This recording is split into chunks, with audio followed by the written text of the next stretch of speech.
Hello friends, ನಮಸ್ತೆ. Welcome to new video. ಇವತ್ತಿನ recipe ಏನು ಅಂತಂದರೆ, ನಿನ್ನೆ ಏಕಾದಶಿ ಉಪವಾಸ ಇರೋ ಕಾರಣ ಕಡಲೆ ಹಿಟ್ಟಿಂದು ಸ್ವೀಟ್ ರೆಸಿಪಿ ಮಾಡ್ತಾ ಇದ್ದೀವಿ. ಯಾವ ರೀತಿ ಮಾಡೋದಂತ ನೋಡೋಣ ಬನ್ನಿ. ತುಂಬ ಅಂದರೆ ತುಂಬ ಚೆನ್ನಾಗಿರುತ್ತೆ. ಉಪವಾಸ ಇರೋದ್ರಿಂದ ಈ ರೆಸಿಪಿ ಮಾಡ್ತಾ ಇರೋದು, ಹಬ್ಬಕ್ಕೂ ಕೂಡ. ಫಸ್ಟು ಸ್ಟವ್ ಮೇಲೆ ಒಂದು ಬಾಣಲಿ ಇಟ್ಬಿಟ್ಟು ಒಂದು ಕಪ್ಪಷ್ಟು ಶೇಂಗಾ ಬೀಜ ಹಾಕ್ಬಿಟ್ಟು ಡ್ರೈ ರೋಸ್ಟ್ ಮಾಡ್ಕೋಬೇಕಾಗುತ್ತೆ. ಸ್ವಲ್ಪ ಕೆಂಪಾಗಿ ಡ್ರೈ ರೋಸ್ಟ್ ಮಾಡ್ಕೊಂಡಾದ್ಮೇಲೆ ಒಂದು ತಟ್ಟೆಗೆ ಆರೋದಕ್ಕೆ ಬಿಡಬೇಕು.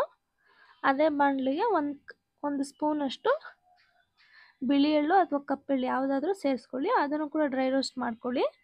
ಈ ಕಡಲೆ ಪಪ್ಪು ಇರುತ್ತೆ ನೋಡಿ, ಕಡಲೆ, ಇದನ್ನು ಮಿಕ್ಸಿ ಜಾರಿಗೆ ಸೇರಿಸ್ಕೊತಾ ಇದ್ದೀನಿ ನೋಡಿ.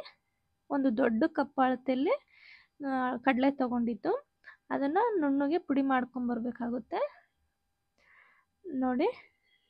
ನುಣ್ಣಗೆ ಪುಡಿ ಆಗಿದೆ, ಈ ರೀತಿ ಆಗಬೇಕು. ಒಂದು ಯಾವುದೇ ರೀತಿ ತರಿ ಇರ್ಬೋದು, ಫುಲ್ಲು ನುಣ್ಣಗೆ ಹಿಟ್ಟು ಥರ ಆಗಬೇಕು. ಇದನ್ನು ಒಂದು ದೊಡ್ಡ ಬೌಲ್ಗೆ ಸರ್ವ್ ಮಾಡ್ತಾ ಇದ್ದೀನಿ ನೋಡಿ. ಅದೇ ರೀತಿನೇ ಇನ್ನು ಉಳಿದಿರೋಂಥ ಕಡಲೆನೂ ಕೂಡ ಸೇರಿಸ್ಬಿಟ್ಟು ಅದನ್ನು ಕೂಡ ಇದಕ್ಕೆ ಸೇರಿಸ್ಕೊಳ್ತಾ ಇದ್ದೀನಿ.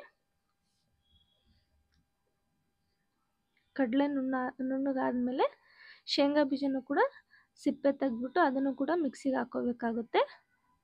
ಶೇಂಗಾ ಬೀಜ ಮತ್ತು ಎಳ್ಳು ಕೂಡ ಮಿಕ್ಸಿಗೆ ಹಾಕ್ಕೊಂಡು ಅದನ್ನು ಕೂಡ ಫುಲ್ಲು ನುಣ್ಣಗೆ ರುಬ್ಬಬೇಕಾಗುತ್ತೆ.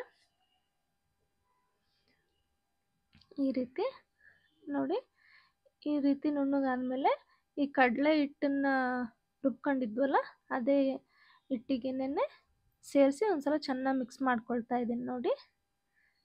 ಚೆನ್ನಾಗಿ ಮಿಕ್ಸ್ ಮಾಡ್ಕೋಬೇಕು ಈ ರೀತಿ. ಅದೇ ಮಿಕ್ಸಿ ಜಾರಿಗೆ ಬೆಲ್ಲ ಹಾಕಬೇಕಲ್ಲ, ಬೆಲ್ಲ ಆದರೆ ಹಿಡಿಯುತ್ತೆ ಅಂತೇಳ್ಬಿಟ್ಟು ಸ್ವಲ್ಪ ಹಿಟ್ಟು ಸೇರಿಸ್ಕೊಳ್ತಾ ಇದ್ದೀನಿ ನೋಡಿ. ಫಸ್ಟ್ ಮಿಕ್ಸಿ ಮಾಡಿರೋ ಹಿಟ್ಟನ್ನು ಸೇರಿಸ್ಬಿಟ್ಟು ಬೆಲ್ಲ ಸೇರಿಸ್ತಾ ಇದ್ದೀನಿ. ಬೆಲ್ಲನೂ ಕೂಡ ಒಂದು 3/4 ಕಪ್ಪಷ್ಟು ತೊಗೊಂಡಿದ್ದೀನಿ. ಒಂದು 1/4 kgಗಿಂತ ಜಾಸ್ತಿ ಬೆಲ್ಲ ತೊಗೊಂಡಿದ್ದೀನಿ.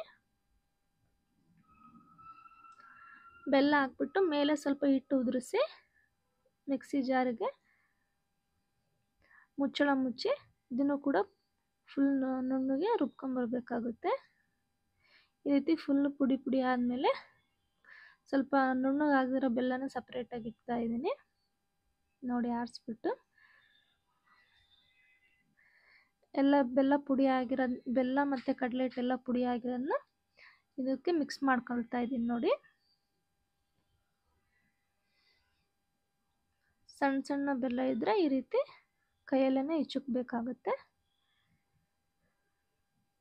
ತುಂಬ ಅಂದರೆ ತುಂಬ ಚೆನ್ನಾಗಿರುತ್ತೆ.